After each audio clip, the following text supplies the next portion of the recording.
A continuación, Vida y Tecnología. Clasificación A. Apto para todo público.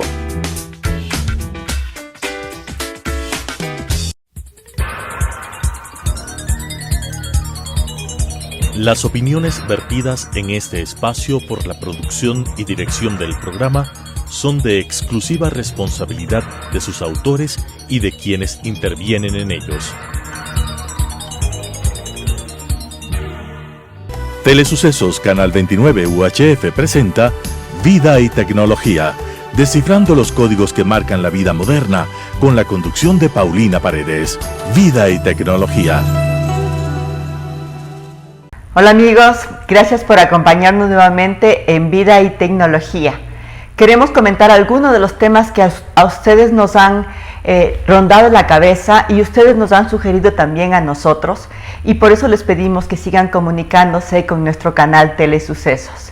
Uno de esos temas es ¿cuánta privacidad hay cuando yo comparto información, cuando yo me suscribo a una red social, cuando yo bajo una aplicación, cuando yo le pongo a aceptar los términos y condiciones de programas informáticos, de servicios que ahora se llaman en la nube o que están virtuales en algún lado? Pero esos temas además requieren tener una conciencia especial, y por eso hoy contamos con la presencia de Santiago Acurio. Él es experto en Derecho Informático y hoy queremos preguntarle a Santiago específicamente ¿cuánto debemos compartir? ¿Cuánto debemos guardar? ¿Hasta dónde poner a aceptar? ¿O cómo saber qué tanto estoy compartiendo? ¿O qué recursos debo tener cuidado? Hace unos días vimos esa discusión respecto a los términos de WhatsApp que cambiaban para compartir cierta información con otras redes como Facebook, como Instagram, que también nos permiten, hay que decirlo, compartir y tener acceso a la información que está en esas redes, sobre todo si nosotros tenemos emprendimientos o nuestras actividades profesionales o comerciales también están utilizando esas redes. Son todos esos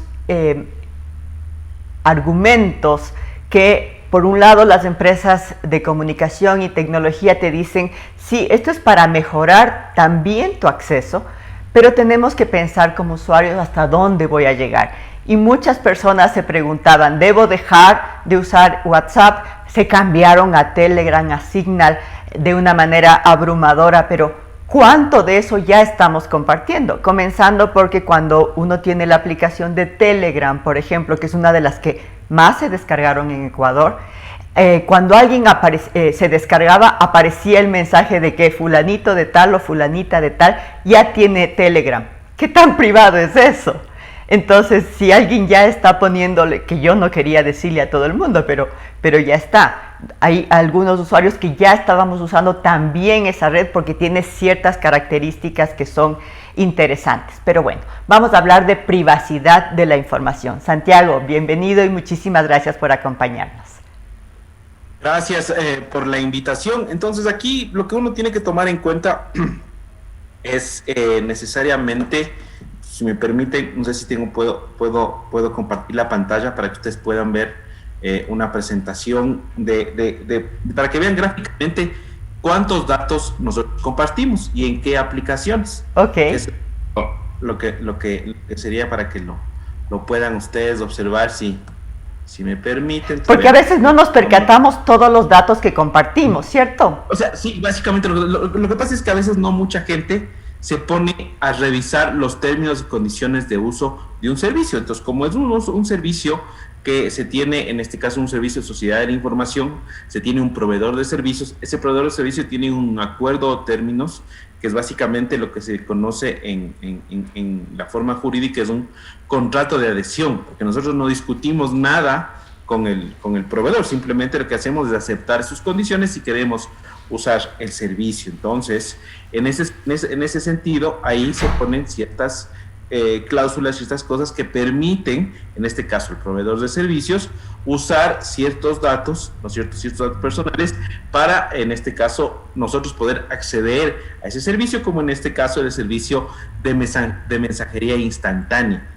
mensajería instantánea. Entonces, algunas aplicaciones como WhatsApp, como Telegram, ¿no es cierto?, nos vinculan con nuestro número telefónico.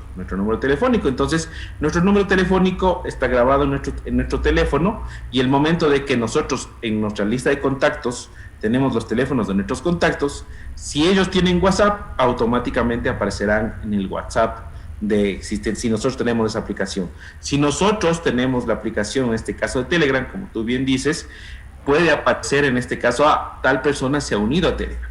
¿Por qué? Porque igual se vincula con los números telefónicos. Signal puede ser es otra, vamos a ir así, app de mensajería.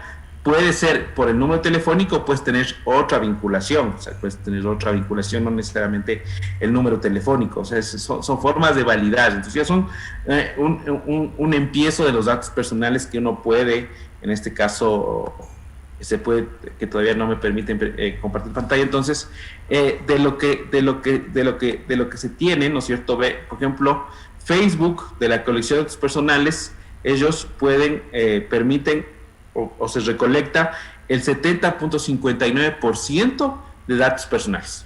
¿Qué significa eso? El 70.9% de los datos que nosotros tenemos ahí. Es decir, las fotografías que subimos, los likes, por ejemplo, el me gusta que le ponemos a cosas, ¿cuánto de eso recogen las compañías?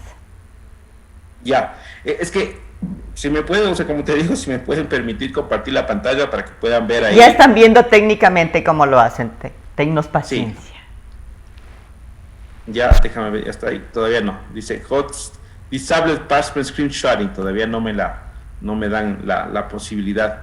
Porque esto es preferible verlo, o sea, en gráfico, para que lo puedan dimensionar, en este caso, lo que comparte. Entonces, lo que se comparte es básicamente el email, el número, la edad, en este caso el género, la orientación sexual, el estatus marital, en este caso la raza, la religión, en este caso cuál religión tienes, dónde vives, dónde es la dirección de tu casa, dónde, si estás empleado o no estás empleado, si tienes un trabajo, de qué trabajas, por ejemplo, en este caso tienes un teléfono celular, tienes un teléfono normal, o sea, tienes muchos datos que Pero esos son los datos evidentes, digamos así, pero los no evidentes, los que no estamos conscientes de que estamos compartiendo. Por ejemplo, ya que estamos hablando de Facebook, muchas personas utilizan esas aplicaciones para decir, di cuál es tu película favorita y te diremos cuál es tu personalidad, por ejemplo. Obviamente eso, si le vemos, por ejemplo, ahí en esta misma lista tenemos Netflix, que recoge el 26.47% de datos personales. Y entonces lo que hacen ahí, a ver, ¿qué pasa con estos datos personales? Estos datos personales, ¿no es cierto?, son datos personales que pueden estar estructurados o no estructurados, en este caso, y entonces ahí vienen aplicaciones como el Big Data, ¿no es cierto?, el análisis masivo de datos o el uso de inteligencia artificial. Entonces, la idea es que estos datos, los metadatos que se generan en la interacción que tenemos nosotros con las aplicaciones, esas interacciones son registradas también en este caso, por el proveedor de servicios. Y entonces esas interacciones le dicen a Google, porque en este caso vamos a ir así, a Facebook, le dice por ejemplo, qué colores nos gustan. Si nos gusta el negro, el rosado, el fucsia, no sé, el color que sea.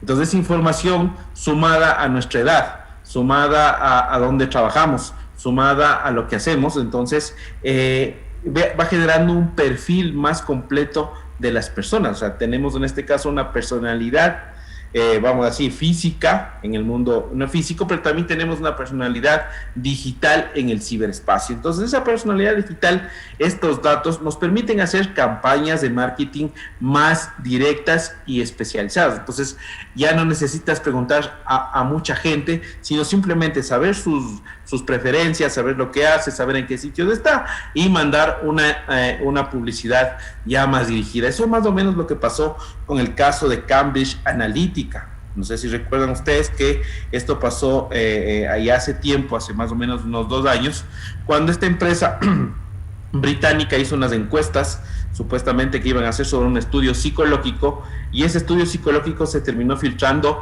un montón de usuarios, o sea, los datos personales de un montón de usuarios de Facebook, lo que permitió en este caso que, por ejemplo, lo que decían que utilizaron esos datos a bases del análisis de esos datos, hizo que se pudiera influenciar en las elecciones en las cuales ganó Donald Trump. Exactamente.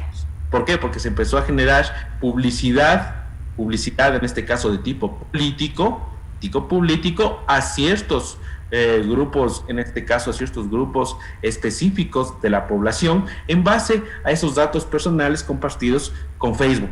Entonces, o sea, recuerden que las redes sociales están pensadas y están diseñadas y sus algoritmos están escritos para que uno vea lo que quiere ver, efectivamente. Eso es una realidad. Por tanto, si uno empieza a poner qué quiero ver, qué me gusta ver, me van a salir más cosas de esas de las que yo estoy posteando, porque esa es la naturaleza de eso. Claro, o sea, el tema de las redes sociales, las redes sociales nacen de un concepto que nació en el año de 1929 por en este caso, un sociólogo, Fringes Carniti, era un sociólogo húngaro. Él hizo un libro, de hecho, que se llama Los 6 grados de separación. Entonces, en este libro decía que la comunicación, para poder, en este caso, distribuirse o compartirse, se necesitaba tener a 6 personas en un, vamos a decir así, en un grupo, ¿no es cierto? Conectados, sí.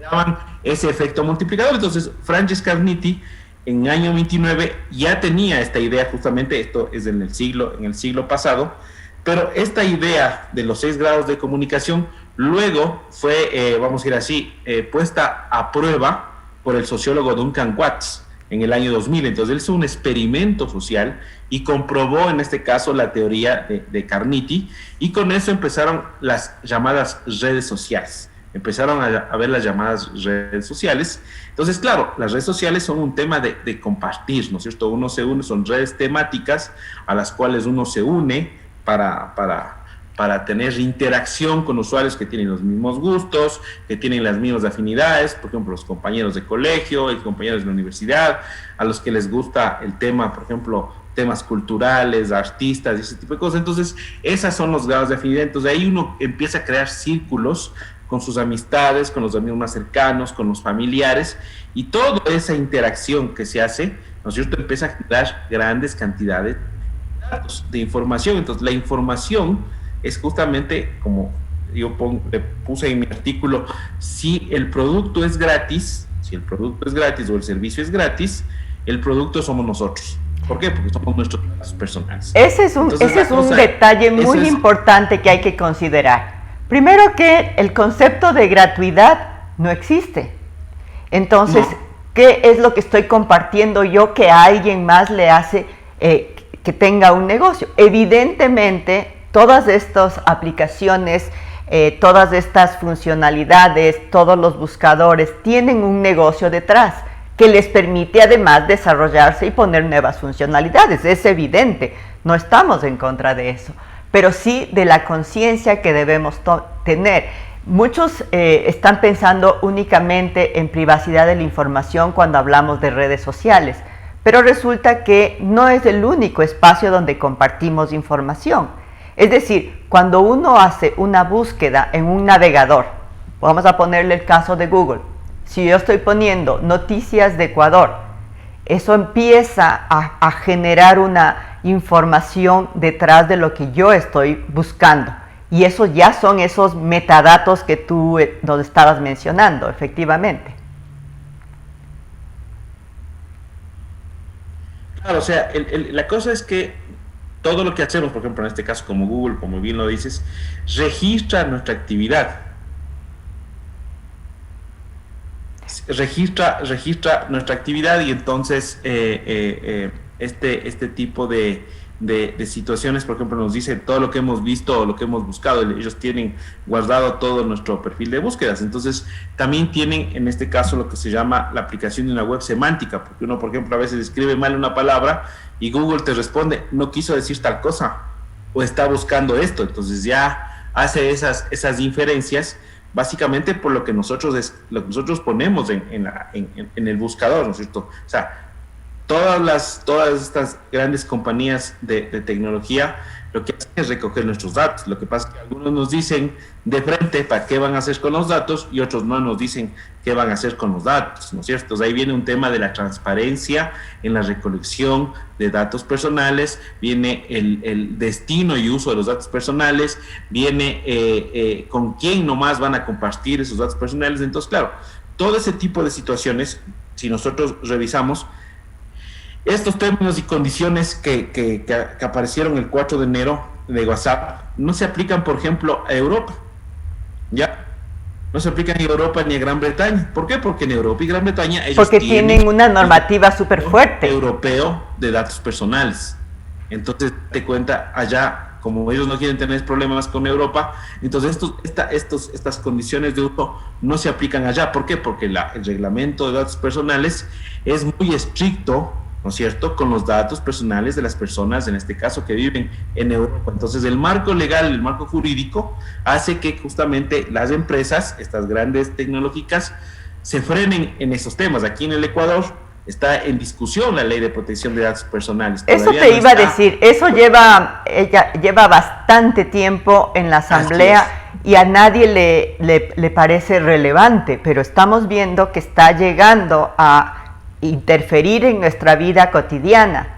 En América Latina, ¿hay alguna iniciativa, por ejemplo, para tener una regulación regional en este sentido como tiene Europa en muchos sentidos en temas de tecnología y de privacidad de la información?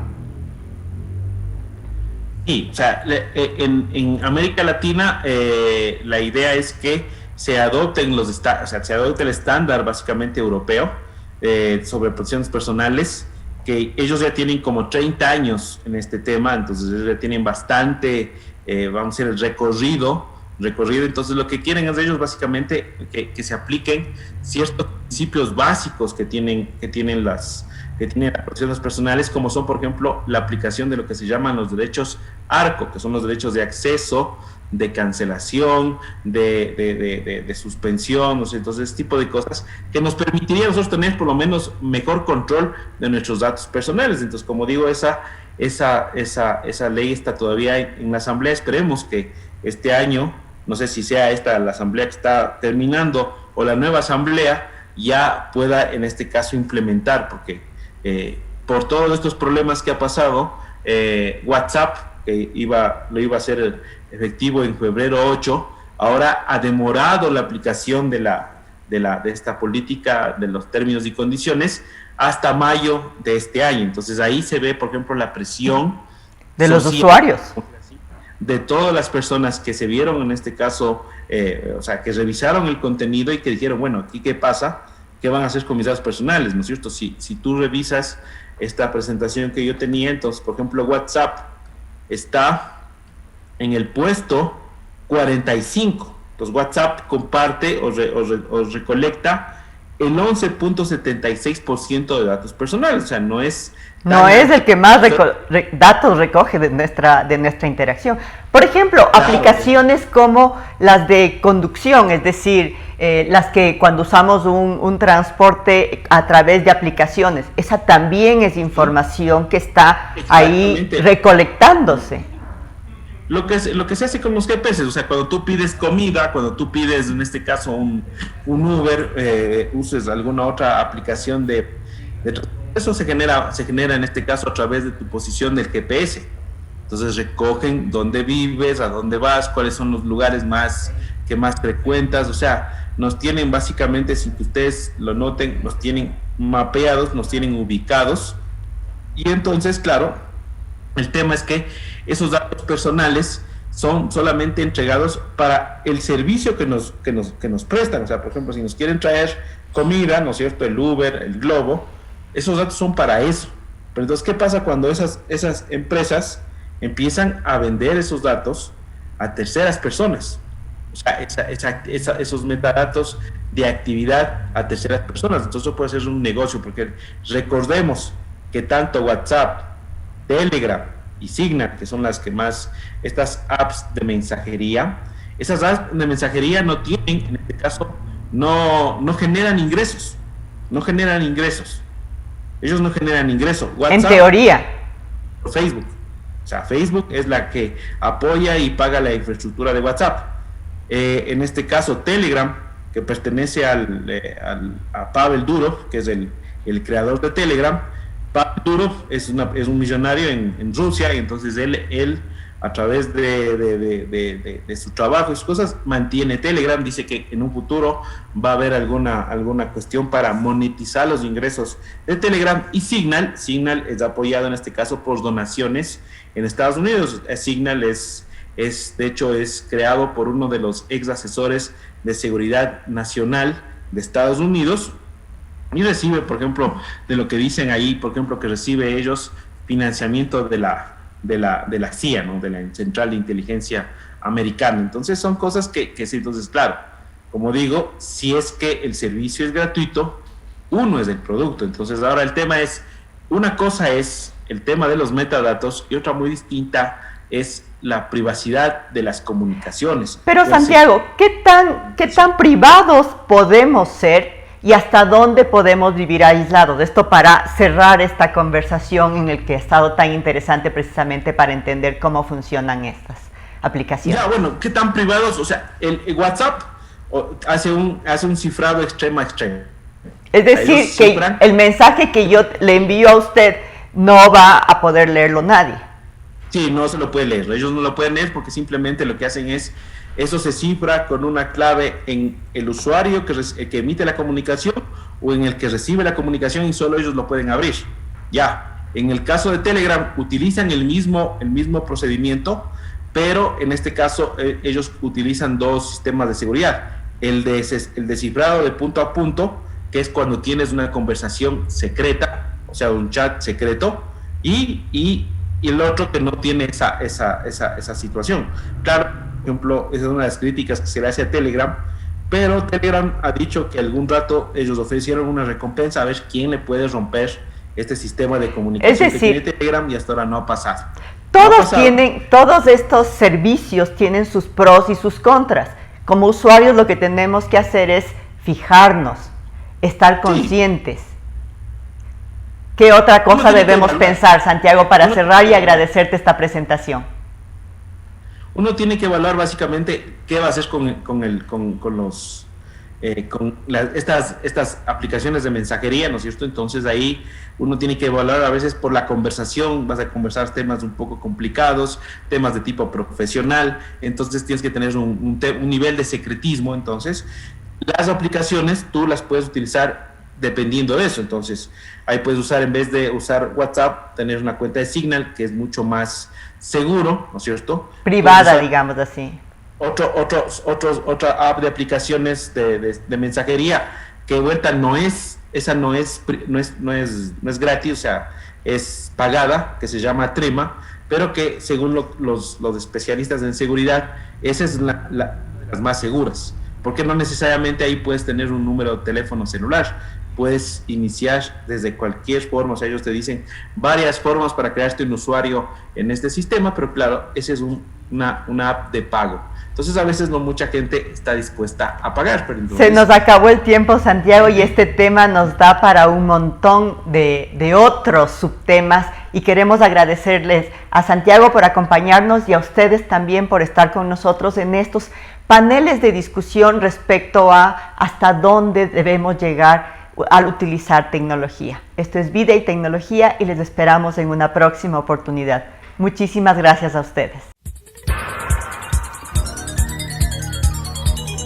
Las opiniones vertidas en este espacio por la producción y dirección del programa son de exclusiva responsabilidad de sus autores y de quienes intervienen en ellos. Telesucesos Canal 29 UHF presentó Vida y Tecnología, descifrando los códigos que marcan la vida moderna con la conducción de Paulina Paredes. Vida y tecnología.